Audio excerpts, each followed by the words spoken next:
ollaan voittajien kanssa tekemisissä, koska uploadit tuli jo ennen kuin sanakaan sanonut. Nyt on tosi kova jengi kasassa. Joo, hyvät ystävät, äärimmäisen inspiroituneena tulen. Kiitos Manun erittäin sympaattisen ja energisen treffin. Ja sen myötä kun mä sain tuolla pörssin alakerrassa täällä rakkaassa Suomen Turussa hienon briefin siitä bisneksestä, mitä olette hyvät ystävät tekemässä, niin ihan alkuun onnittelen.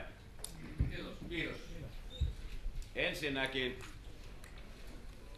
jokainen menestyvä bisnes, niin se seuraa aikansa, on mieluummin vähän edellä.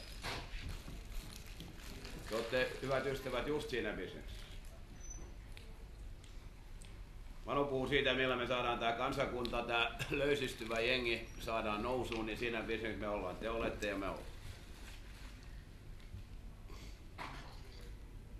Sen kun te hoidatte hyvin, niin jenkit sanoo sky is the limit. Mä takaa ja alleviivaan, hyvät ystävät. Onnittelen sydämeni pohjasta, ajoituksesta, asiasta. Vielä kerran, mitä olette tekemässä, siinä on ainoastaan taivas on katto. Tämä mitä te olette, minä yhtenä tekijöistä, se on menossa rajusti ylöspäin. Nyt ihmiset on herännyt, mihin ne investoi, omaan parempaan oloon, omaan itsensä, jengi joka vaurastuu, etc. Ei tarvitse, kun katsotte tuolla kadulla, kun on sitten jos jonkinnäköistä kuppaa tai kaunista leidiä, niin ne ei olekaan ja kaikki puhuu siitä, että mä syön vähän fiksummin sitä ja tätä. Ja se on vasta alkanut. Mulla paloo valo, että mä pelaan ammatikseni kiekkoa Pohjois-Amerikassa. And I did it.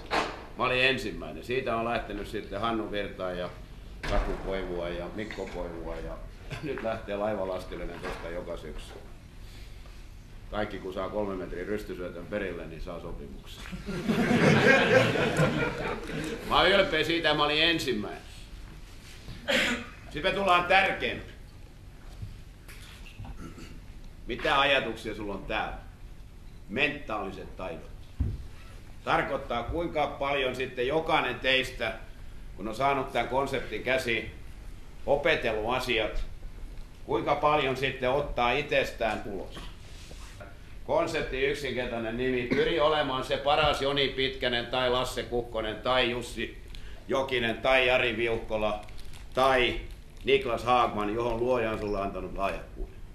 Tai Anna-Maria Tamminen, piste. Se tarjotun oluen jälkeen mä kysyin Danilta. Dani oli silloin 58, tää on salin kokenemalla. Mä kysyin Danilta, että hei Dani, mikä pistää 5-8 vetää nahkaukset jalkaan ja zing menoksi? Mikä? Niin Dani vastasi sanatarkasti näin. Nyt salin kokeneemmat Atanssi sanoi, että Tami kuuntele nyt ja kuuntele tarkkaan. Kun mulla on se tärkein duunipäivä keikka. Mä herään aamulla kello 6. Menen Kuusisarjassa suihkuun, viimeinen minuutti ihan kyllä.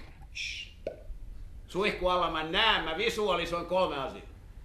Ensimmäinen asia aamulla kello 6 sen kylmän suihkun jälkeen. Mä näen tänään Uudenkaupungin Pohjitullin konsertti, häkki ihan täynnä, se kuhisee ihmisiä. Toinen, minkä mä visualisoin, viimeiset kun ryntää sinne saliin, ne joutuu roikkuuseen ilmastointiputkissa nähdäkseni kunnolla lavalla. Ja 3. mä näen, konsertti päättyy, leidit nakkaa alusodut kehään. Se oli hyvä oppia siitä, että tässä elämässä, hyvät ystävät, vitisijät, kitisijät, rutisijat, ennen kaikkea selittäjät ei koskaan voita. Mä takaa ja alleviivaan, joka lähtee sille tielle, tekee kauppaa ja antaa vastustajille poikittaista. Kiitoksia.